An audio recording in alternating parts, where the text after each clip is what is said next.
On this edition of ITG, as we hit the holiday season, the Mountaineers' 2024 season comes to an end with a loss in the Scooters Coffee Bowl to Memphis. We'll discuss that, as well as some moving and shaking around Rich Rodriguez in the portal.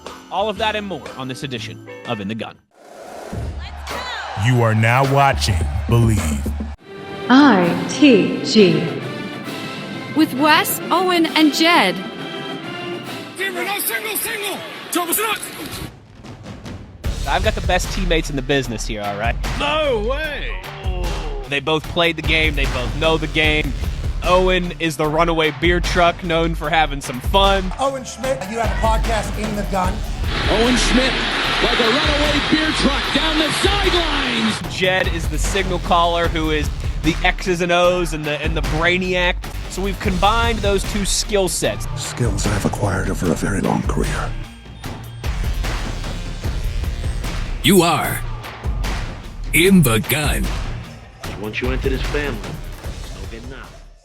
In the Gun, episode 223 of your new favorite WVU football podcast. I am Wes Schuler with the best teammates in the business. We got the signal caller, Jed Drenning. And as always, we're brought to you in part by our friends at Bet Online. The game starts here.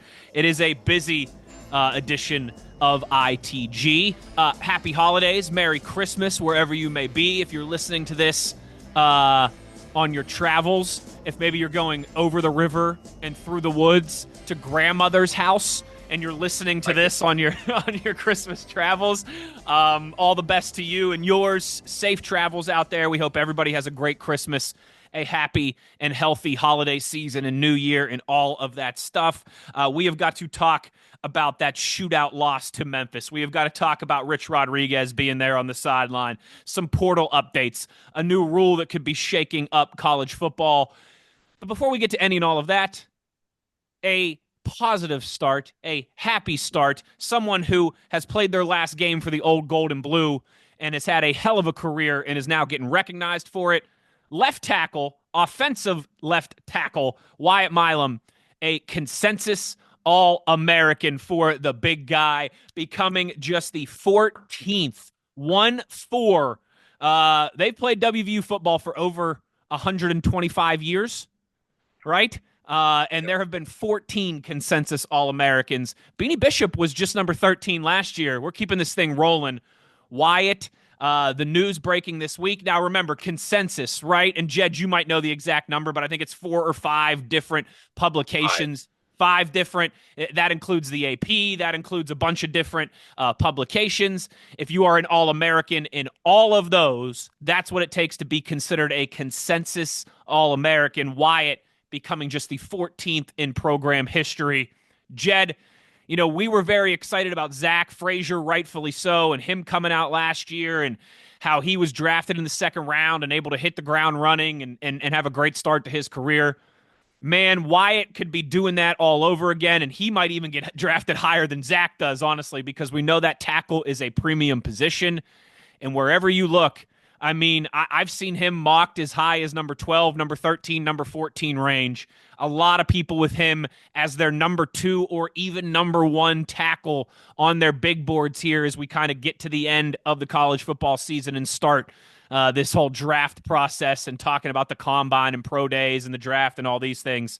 Wyatt has a chance to be legitimate chance to be the first WVU player drafted in the first round since what would be Bruce Irvin, if I'm remembering correctly.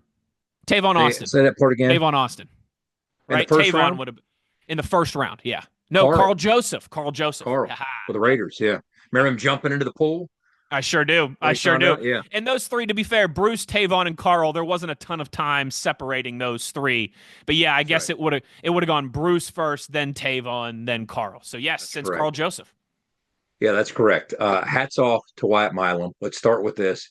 At the bowl, he was more of a observer than a participant, but he absolutely wanted to take part in all the activities, be with his teammates one last time, have fun one last time.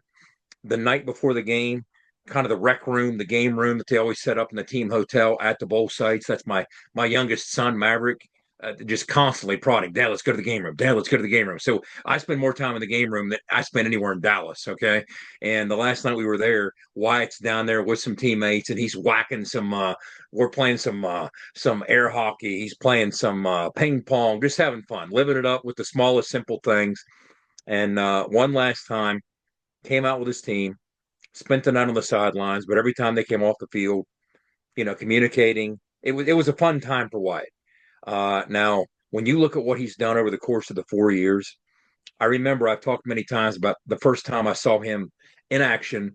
It was in College Park it was one of the elite edge rushers that the Terrapins had, and he had orphan Annie eyes. I mean, he really didn't understand or appreciate the speed of the game at that point, at that level, but he quickly adjusted because a couple weeks later he was grinding guys into the turf against Texas, right? So it wasn't much of a learning curve for Wyatt. It really wasn't.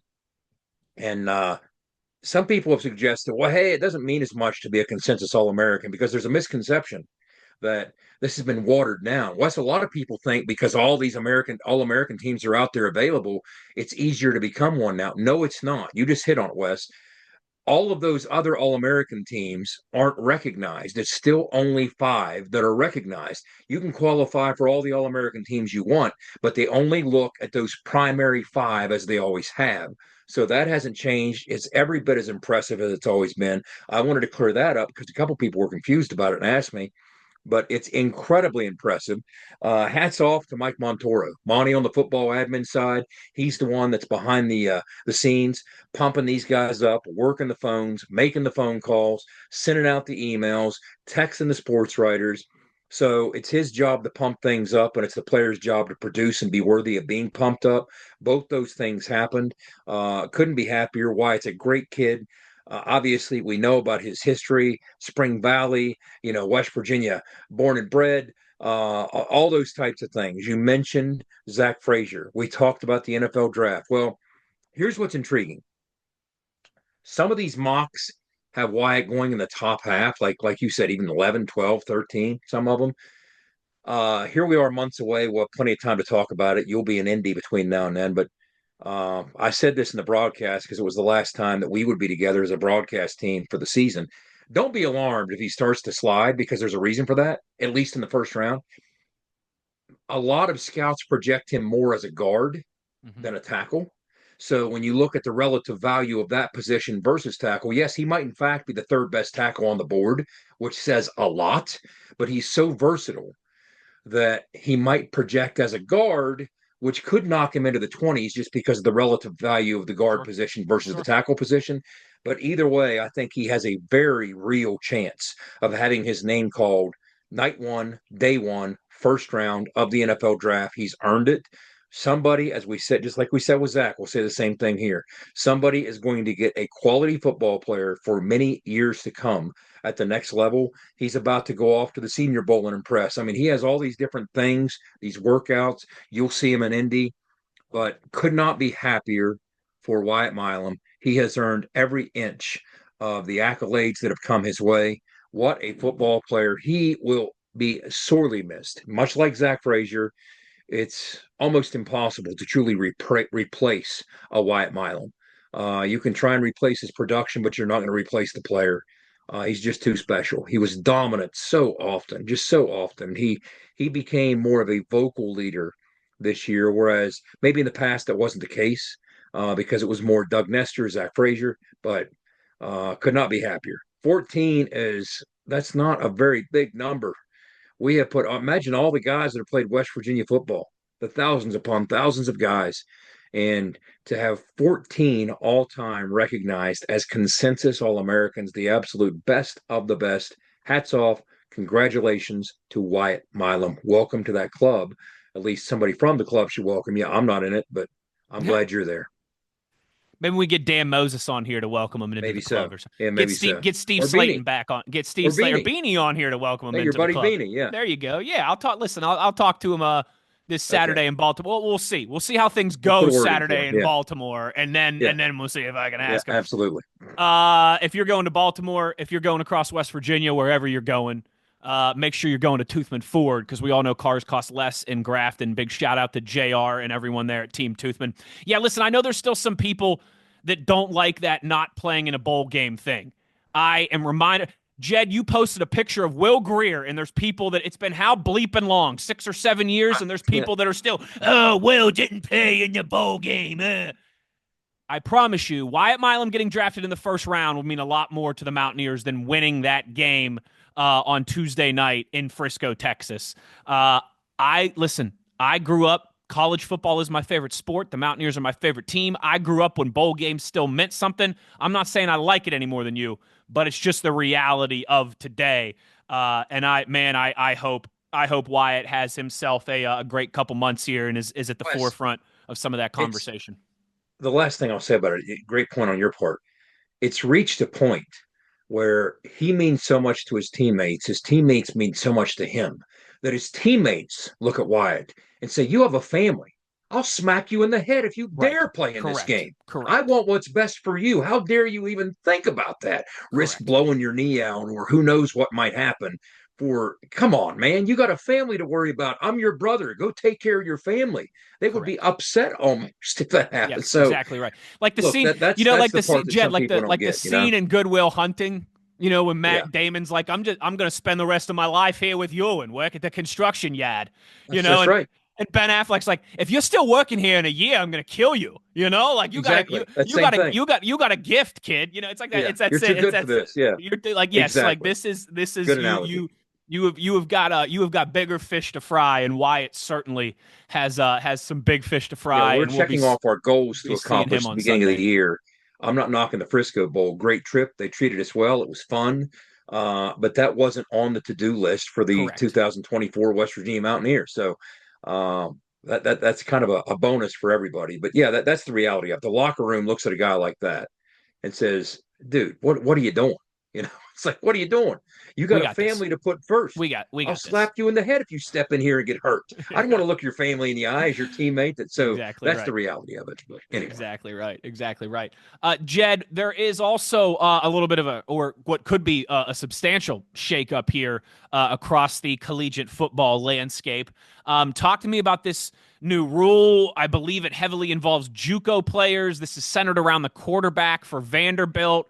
Talk to me about this shakeup that's happening right now. Diego Pavia, quarterback for Vanderbilt, made a name for himself, not this year, but last year. It started as the quarterback at New Mexico State when they came into Jordan-Hare Stadium on the Plains and routed Auburn. He lit them up in a 31-10 New Mexico State win over Auburn. He transfers out. He ends up at Vanderbilt. This year, they upset Alabama. So he's made quite a name for himself, and he's making some money on the NIL side, as you might imagine, as an SEC starting quarterback. Well, formerly, he was a junior college quarterback before he transferred up. So what happened was him and his leadership team decided to maybe push the envelope and push back at the NCAA and say, hey, is this really fair that I haven't had my entire career because part of it was in a setting and at a venue and at a program on the junior college level where I couldn't really maximize my NIL opportunities? And for a host of reasons, the judge looked at this and said, you know what, I kind of agree with you. First of all, it's not the NCAA, so how do NCAA regulations or rules apply?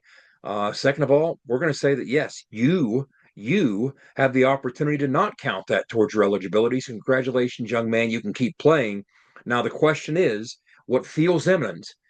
She's only ruled on him. The ruling hasn't impacted all other JCs who are, interestingly enough, right now, deciding where to go, what to do, all these types of things.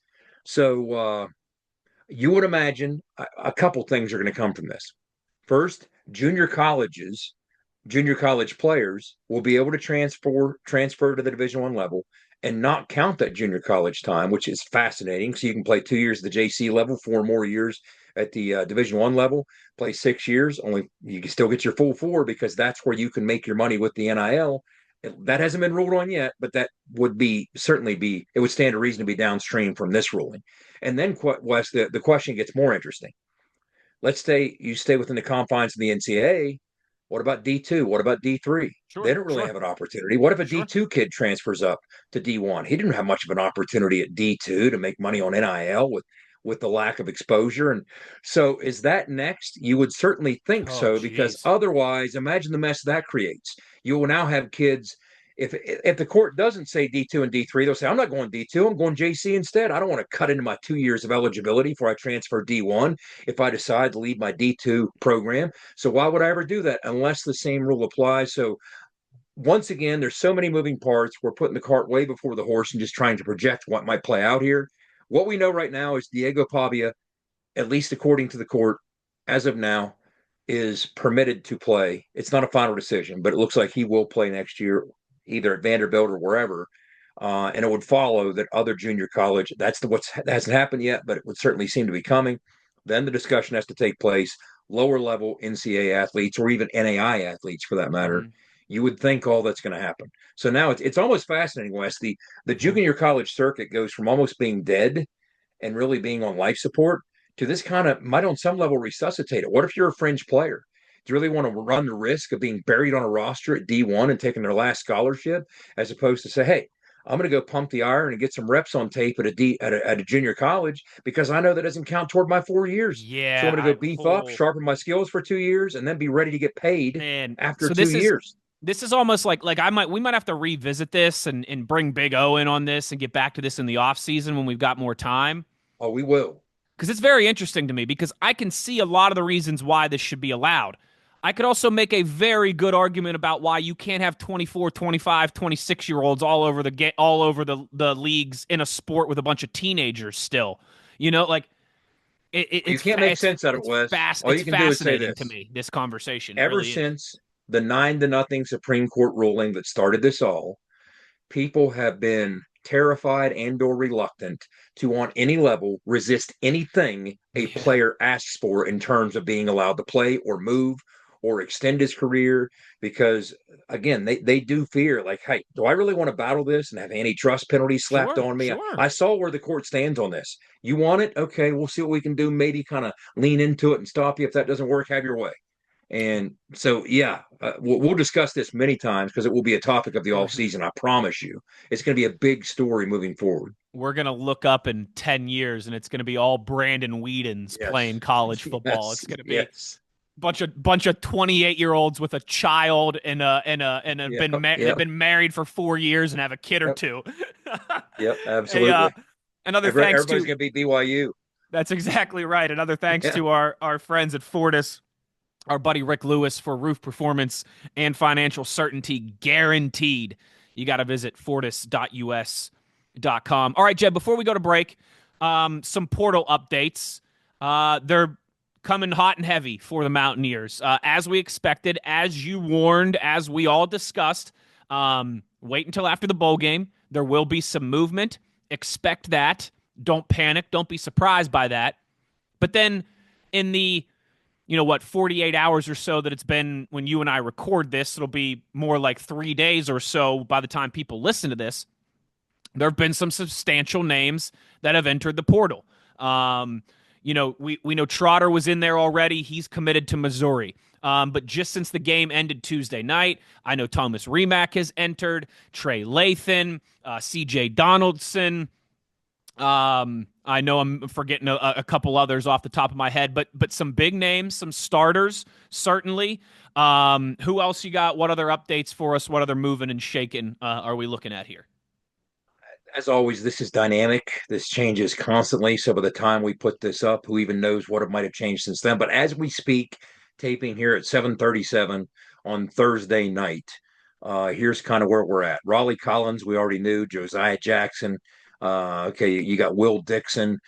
Solly Weedman has been recently entered. Jalen Anderson, that we already knew that. Ryder Burton, quarterback, that already transferred from BYU once. Now he's going to transfer again. We understand the change in coaches and philosophy. Who knows? TJ Crandall, we kind of already knew that. Dede Farmer. Dede Farmer is one that has happened since the bowl game. Aiden Garnes entering. Big Johnny Williams, left tackle, got the start, of course. Played that football game with Wyatt out. He's played significantly this year. Matter of fact, in 12 games. But Georgia kid, he'll be transferring. You mentioned Trey Lathan. You mentioned CJ.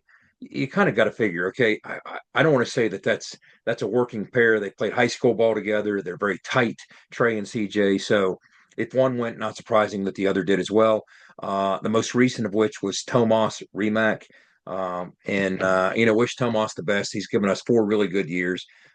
He's appeared in almost 40 games in his career. What's ironic about that is the night before Rich's presser, when he first got into town, Coach Raw was over at the stadium, and he was kind of informally having a meet and greet with the players as they came and went. There was no really rhyme or reason to it. He was back by his office, and as the players filed in, sometimes it was one at a time, sometimes it was two at a time, sometimes there were 8 or 10 in a group. Well, as I made my way back there and I first arrived, I don't know how long this has been going on, but it's ironic to me that the first person I saw him talking to was Tomas Rimac. And he even said to Tomas something to the effect of, "Hey, nice to meet you. You'll be just fine if you can take some hard coaching." And I made a joke with Rich. I was like, "Hey, you haven't met his mom," because I don't know if you know the story behind. I remember when we recruited Tomas, his mom was kind of hard nosed and had an edge to her, and so we kind of joked about that a little bit. But he ends up in the portal again. Free agency. Wish him the best. Pat him on the butt. Say thanks for everything.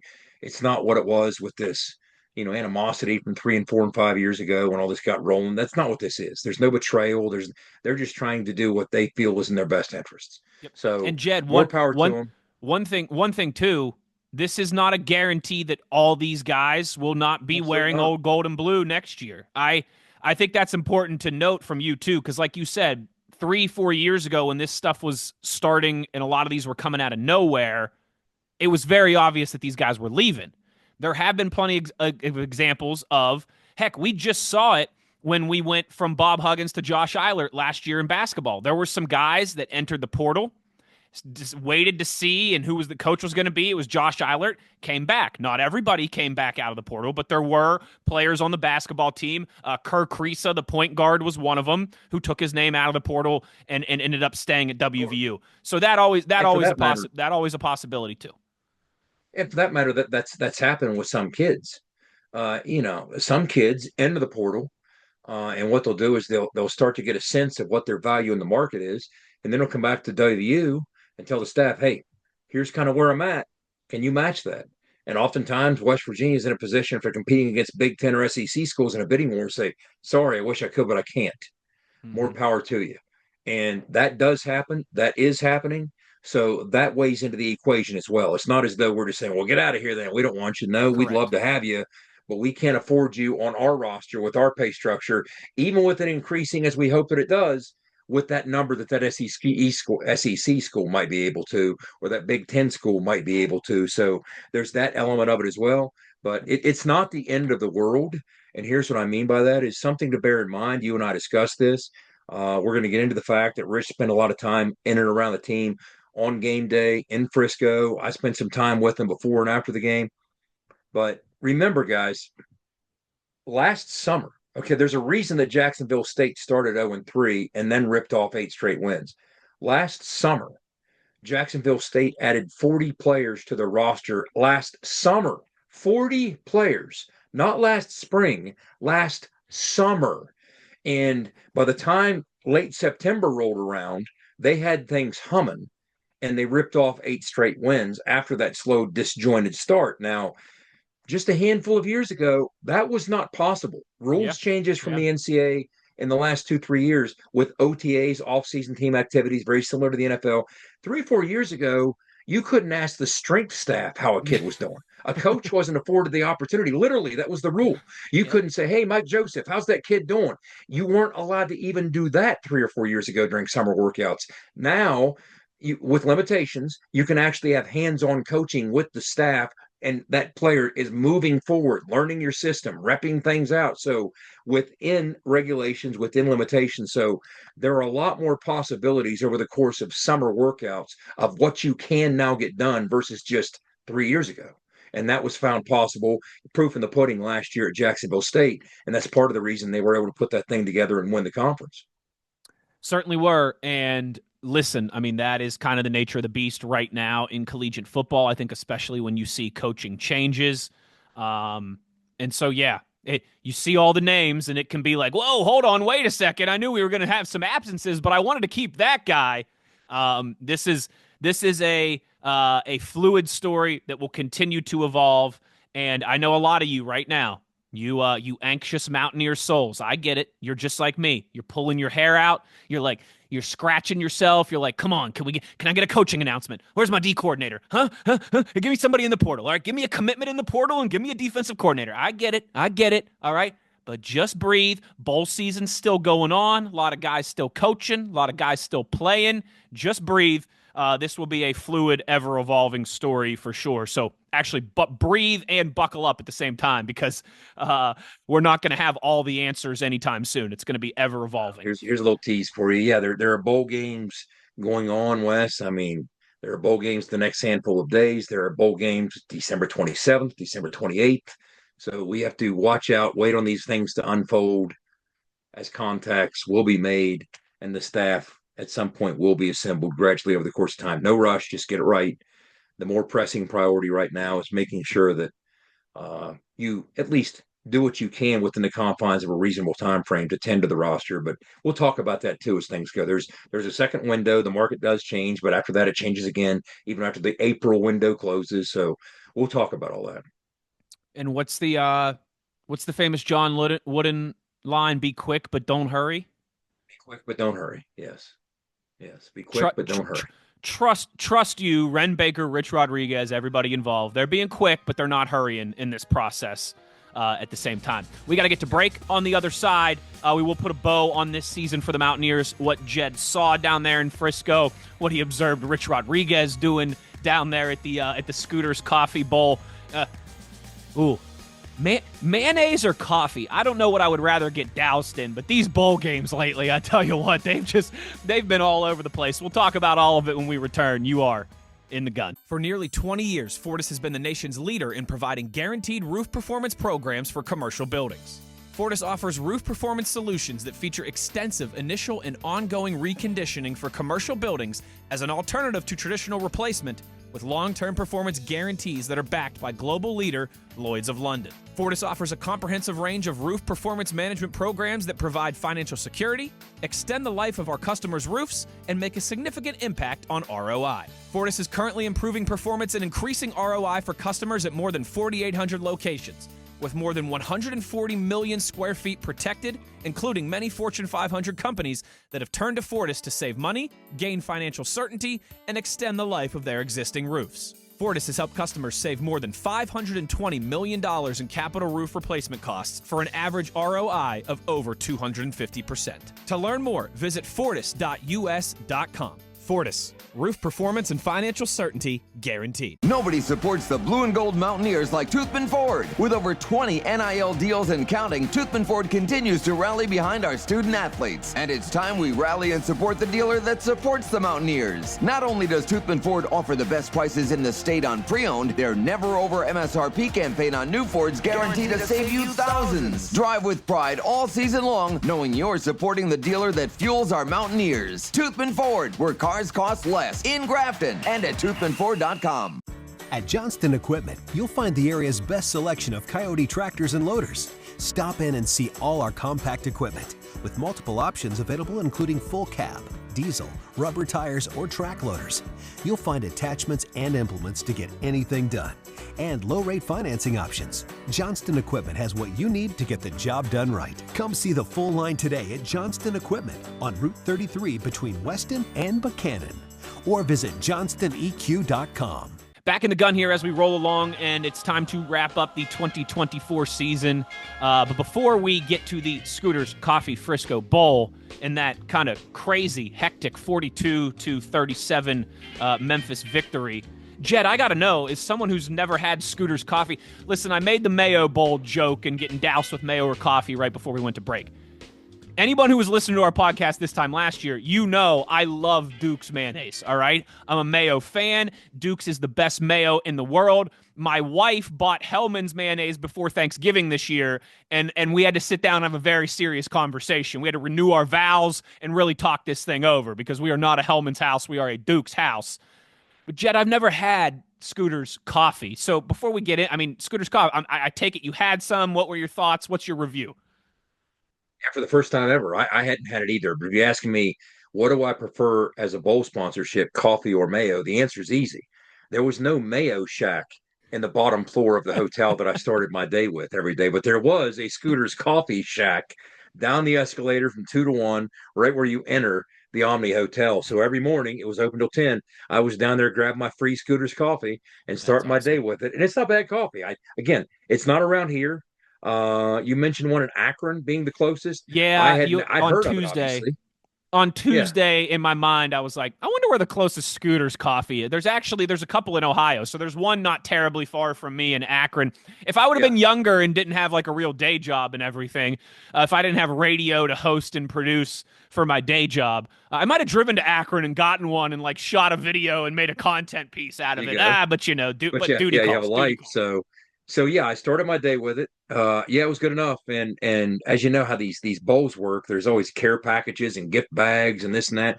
So even when we got to the press box, which that was a kind of a unique experience too, in that stadium, it's a soccer stadium, as you know, only seats 20,000 and change. So the structure of it was much different. We didn't sit in a press box per se. They put us in a suite.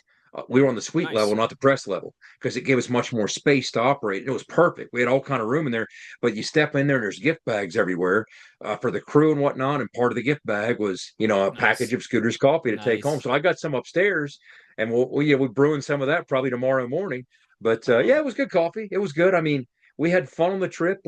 I tell you what, as a guy who has worked bowl games in Dallas around Christmas or in the Dallas area, the DFW area before, I kind of told my family, because they said, "Hey, we want to go. We've never been to Texas. You've been there a million times." I'm like, I don't think you guys want to do this. Let me just get in, get out, cover the game. No, we want to go. So the option's typically on the table for them to travel to the bowl. So we said, okay, let's do it.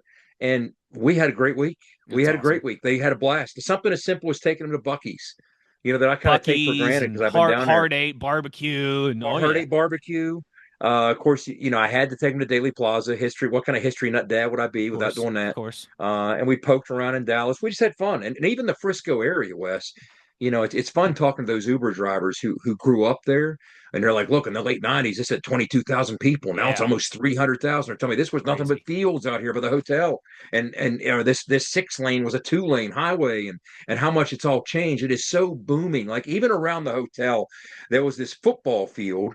Everything had cowboy this, cowboy that, this giant screen playing football game. It had live TV on it with football games, the Dallas pregame show, everything.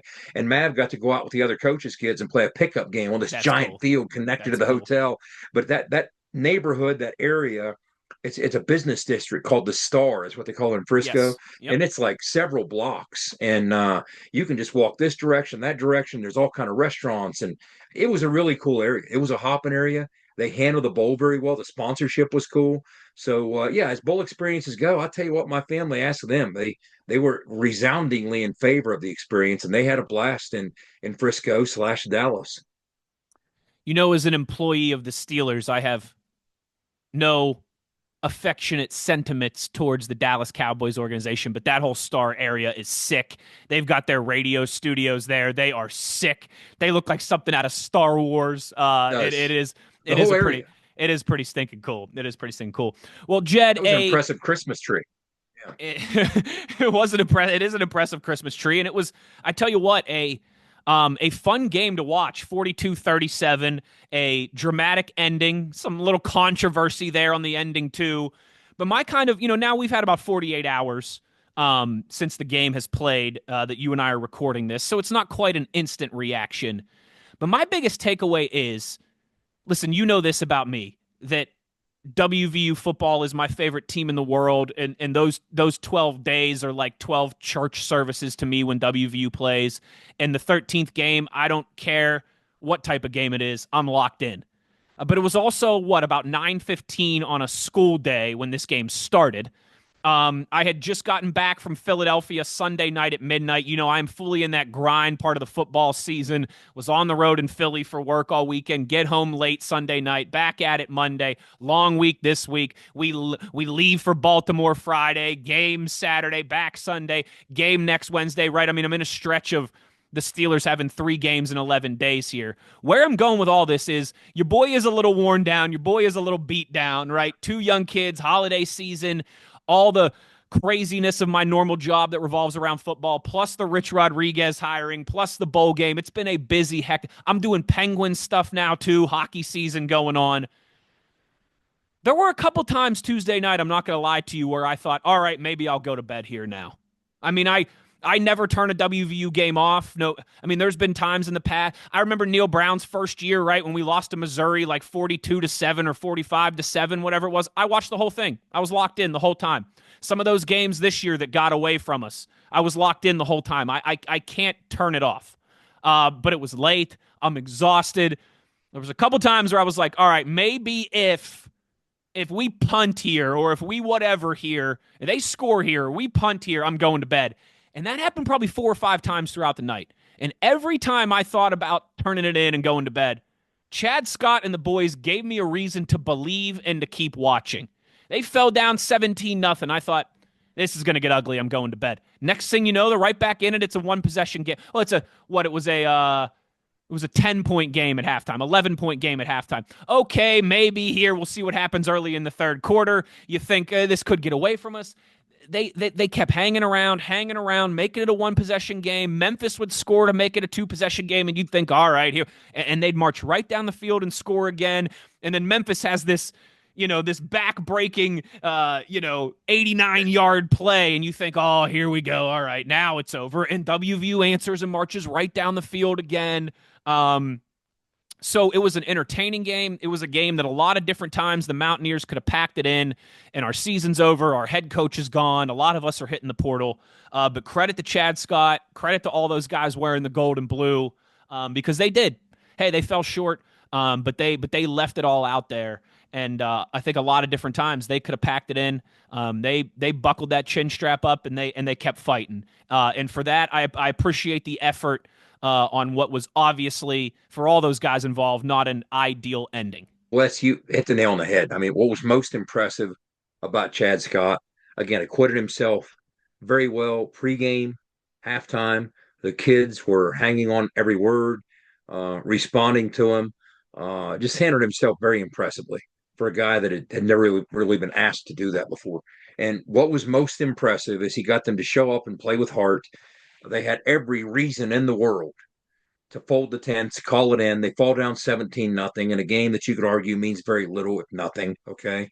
But they didn't. They didn't call it in. They didn't phone it in. They played their guts out. And really the only thing they had to play for was their teammates and the spirit of competition. And that to me said so much. I had a lot of people saying, oh, yeah, they really showed up and fell down 17-0. No, that's not my point. The point is what they did after they fell down 17-0. If you don't see that as impressive, I don't know what to tell you. The problem's more you than what happened, because that was impressive to see them respond the way they did.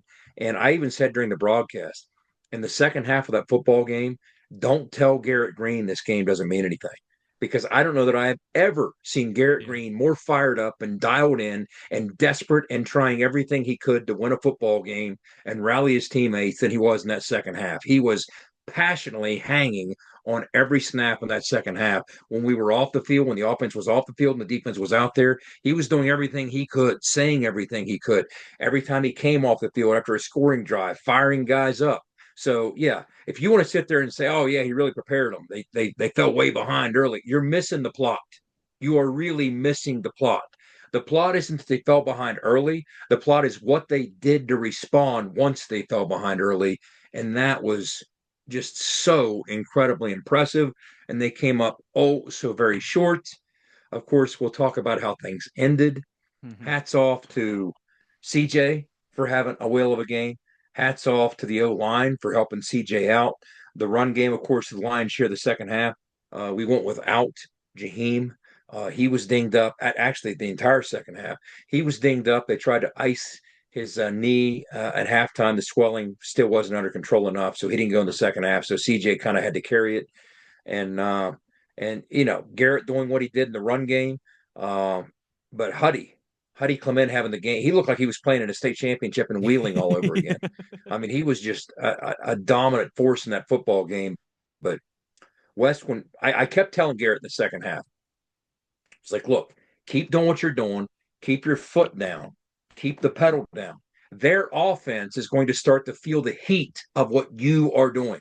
They're looking over their shoulder and they're waiting on you to stop so they can catch a break and separate a little. Don't let them separate. Keep doing what you're doing. They will blink. I promise you, they will blink. you'll have your chance if you keep doing what you're doing. And then with 5 minutes to go, I grabbed Garrett on the sideline. I said, so you got to promise me one thing. I said, I know what this is coming down to. You know what this is coming down to. Keep your helmet on. All right. Just keep your helmet on. All right. So it loosened him up and he got a laugh out of that. I said, it's going to be one of those kind of endings. You're going to have the football in your hands. It's going to come down to it. You and I both know it. It has that vibe. So he got a kick out of that. He knew exactly what I meant. That was a good one. That was a good one. But to see him come back out and the way it played out, I mean, that started like every just incredible 2-minute drive he's ever started. You know, he has the 20-plus yard comeback route to Huddy. Already Memphis starts to pucker, right? Yep. He had spread personnel. That's when the turnover took place. And you go back and watch what was happening. Everything was frantic, including what Memphis was doing defensively. They were frantically trying to get the call in. And you could see their corner communicating with their safety. And what you had was I kind of could sense or see what Garrett was trying to do. He was trying to climb the ladder with Rodney up the seam as the inside element of that 4 vertical look to the twin side of the wide side of the field. The backer was hovering underneath. He had a safety over top. Well, the safety over top, you had 2 safeties actually to the other side of the field. One safety this side because it was a 3-high look. And the safety to his side looked down and saw Huddy out wide. What was funny about that, Wes, the matchup that Huddy was facing, it wasn't the same corner that he beat for the long touchdown earlier. Yeah, the other corner of the one he beat, that safety was going off the hash to try and help that corner out. Garrett kind of saw it as well. Against a 3-man rush, they dropped 8. Now, Garrett had that biological clock ticking in his head that a quarterback has, but the truth is he had a little more time, and he's going to go back and watch the tape and think, man, why didn't I give Rodney a chance to run past that other safety trying to roll over? But the truth is, a lot of things happen in the heat of battle, and it was one of those throws that I promise Garrett wishes he had a thread on it and he could pull it back. But as soon as he left his hands, every quarterback in the world's made those throws. And hats off to Preston Fox. Preston Fox making a Don Beebe. If you remember the Super Bowl with Leon Lett, when Don Beebe chased Leon Lett down and stripped it at the 1, that was Preston Fox stripping that football. I mean, that kid had no idea that wide out to that side of the field was going to demonstrate that level of hustle and not quit on the play and give us that tiny little final last chance that we had. I was very impressed by Preston Fox doing that. But again, you could see what Garrett was trying to do. When you watch it, they're rushing 3, dropping 8. We're attacking it with 4 verticals, 2 to the left, 2 to the right. That's a difficult throw, especially with all 3 backers trying to just get so much depth, because what it does, it cuts into your throwing angle. Normally what will happen is those backers will be 5 yards more shallow under ordinary circumstances, giving you an opportunity to have a hole to feather that throw in there. But they're dropping so deep knowing what's coming, even with 4 verts, it's just a much more difficult throw to thread that needle. And he was trying to make the perfect throw, and it wasn't the throw that he wanted to make. I don't know if he could have gone anywhere else with the football, again, because that safety did look like he was trying to help cushion that corner a little bit with Huddy. But when they know it's coming and they're dropping 8, it makes things difficult, especially with that. The big thing, we were hurt when it was a live clock and we came up a yard short with the slide, the snap before. That's when you hit desperation mode, because if he gets to the sticks when he scrambles, if he gets to the sticks, it stops the clock. You can spike it, clock play, live to fight another day. But it cost us too much time with that live clock. And it was just so funny. We so often see what an incredible element Garrett's legs are in the 2-minute portion of his game. Like during the broadcast, literally the play before, because there was a brief stoppage of play, the play before he took off, I said, look, he's about due.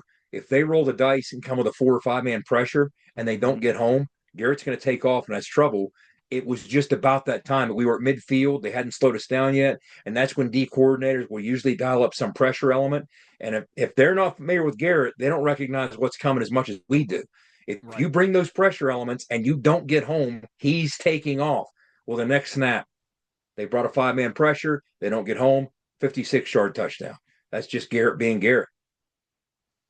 Yeah, and they made a lot of those plays. Let me close with this on Garrett West. Garrett, let me close with this on Garrett. 29 of 40 for 328. I bring that up for a reason. Garrett's final stats on the season: 189 for 315, which is exactly 60%. Yeah, So he turned into the 60% passer after all. Improved from that 53 mark, hit that 60% mark after all. Oh, I tell you what. I do want to, as before we wrap this up, obviously, get your word on everything you saw from Rich Rodriguez there on the sidelines and in Frisco. But first, a final thank you to our friends at Johnston Equipment. Now at Johnston Equipment, you can get 0% financing for 72 months plus a free loader on select Coyote models in stock. You got to visit Johnston Equipment on Route 33 between Weston and Buchanan. All right, Jed, you know the people want to know before we wrap this up. Listen, we saw you all over TV, all right? We saw Rich all over TV. He was on the broadcast in the second quarter, which was really cool. So give us your sideline signal caller observations of the new head coach of the Mountaineers taking in. It's got to be a weird position for like a head coach. You're the head coach, but not yet. It's your team, but not really. Kind of bizarre, but granted, it happens all the time now in college football. So what'd you see from Rich down there? Absolutely. It was exciting. First of all, he got there. He was at the team hotel. I talked to him for a few minutes before we left. He told me he wanted to be on the field for pregame, which he was. And then he had to do a bunch of media hits. He had national radio, national TV in the second quarter. He was on with us in the third quarter, so he was up in the booth. And then after his hit with us in the third quarter, he came back down, and I got to watch the whole fourth quarter with him as I was doing my other job, right? And then late in the third quarter, Dusty was with him, his partner in crime, Dusty Rutledge, who I'm sure at some point will be on the podcast with us to tell some stories. There's no greater storyteller than Krusty. But it was kind of fun. It was, in the pregame, I tweeted this out. I looked down there and Will's talking to Rich. I'm like, I didn't even realize Will was going to be here. Tavon was there. Will Greer was there. I grabbed Will real quick for an interview right before the starting lineups before I went back in the locker room. I said, I'm not going to miss this chance. I don't know if I'll catch him later. So got his thoughts on it. He's excited about it. He's like, look, I'm planning on being back for the spring game. Him and David Seals talking about coming back for the spring game. So there was some energy with that. But it was fun just to sit there and watch Rich and kind of be standing there watching a football game with him, because I said, hey, when's the last time we got to watch a game together, And it's been a while, right? But it was part of the evaluation process. He's taking it in. He's not missing anything. And he's looking for hustle. He's looking for speed. He's looking for reaction. He's even looking for body language on the sidelines, all those types of things. So, and even after the game, he's standing there shaking hands, as the kids come off, just kind of greeting them in the corner and shaking their hands as they make their way off the field into the locker room. But it was just fun. It was somewhat surreal. I said like worlds collide when I saw him talking to Will Greer. I'm like, this is so bizarre. Rich standing there talking to Will. I mean, my two worlds collide here. I'm like, it's just so weird. And but it was fun. It was exciting. He spent some time actually up in Ren's suite. He spent some time with us in the third quarter of the broadcast. But he's excited. He's excited about putting a roster together or retaining what portions of the roster that we might have that would interest him, for that matter. Everybody's going to have a fair shake. If you play hard, if you take tough coaching, if you can play productive football, you're going to be around. He's excited about putting a staff together. So all those pieces need to take place over the next handful of days or even in the coming weeks. But it was exciting just to I texted you guys a picture of me and Dusty on the sidelines. Owen, I know, ate that with a big spoon. Owen loved that. Mm-hmm. But it was fun. It was fun to be there up close and personal as the first step of all this got kicking. And even back at the hotel when we were talking, we were discussing some of this, him kind of laying out the plan that he had and those types of things as it's just so different than what it once was with the portal and all the other changes. And we were discussing all that too. But it was exciting, and Mountaineer fans can expect announcements to be fruitful in the coming days, the coming weeks. I mean, we're going to have plenty to do and plenty to talk about, just trying to stay ahead of some of these announcements. We certainly are, and it's obviously a big week, Jed. I'm not sure if you heard, but it's Jesus' birthday this week, okay? So a lot going on, a lot of traveling, a lot of moving and shaking. I didn't. Okay. Yeah, Jesus' birthday is on Wednesday. All right. I didn't realize that. What is it, like the 24th, 25th, 26th? 25th, I think it's Wednesday, the 25th. Yeah. Somebody might have mentioned that. Yeah. A lot of stuff that goes on with that. Apparently the NFL is playing a couple games this year too. I better check my schedule. Jeez, I might have something to do on Jesus' birthday. I might miss the party. Or maybe that is the party. We'll see how it all plays out. But we will. Throughout these next couple weeks, there's going to be major announcements, coaching staff, all these different things. We will do our best to be as instant with all that. We're not going anywhere. We'll continue to have podcasts throughout the entire off season, but just give us a little bit of a leash here this holiday week, as we'll all be traveling and working and moving and shaking. But yes, I would expect certainly some substantial news to start rolling out here soon and to continue for a few weeks.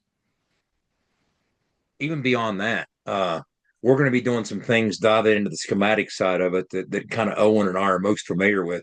And I'm already doing a deep dive and breaking down Jacksonville State on both sides of the football, the different coaching elements. I mean, I'm on the phone with a lot of these guys that might not be getting calls, right? That's kind of what we're discussing, like potential staff members. I mean, I got a lot of buddies. We got mutual friends. Some may end up there, some may not end up there. Some are kind of in hold. We don't know. But it's interesting to see the impact that schematically what they might be doing, the little wrinkles, what they might be doing, depending on who lands, especially on the defensive side of the football. So I'm already prepping for that, looking at the different possibilities of what I can map out. But and we're going to do a deep dive on the Jacksonville State offense last year, the how and the why behind it, what makes this thing tick, what's changed, what hasn't, some of the staples. But again, if you want to hear it from a guy who played quarterback in this offense and a guy who played running back in this offense. We'll give you the deep dive on it in a way that we won't just be here to talk about it. We'll be here to really talk about it.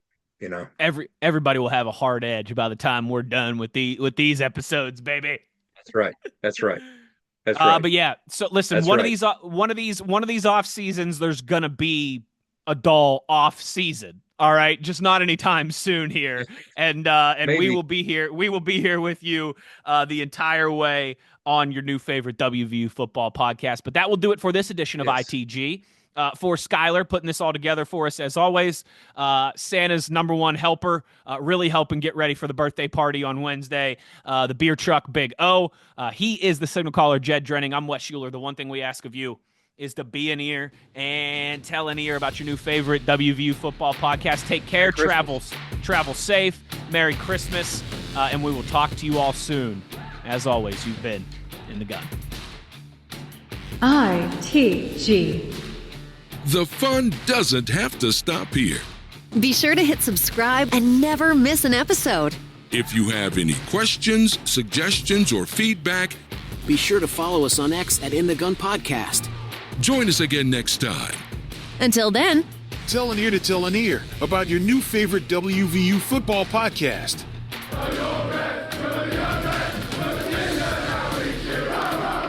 This mission is over. It's over.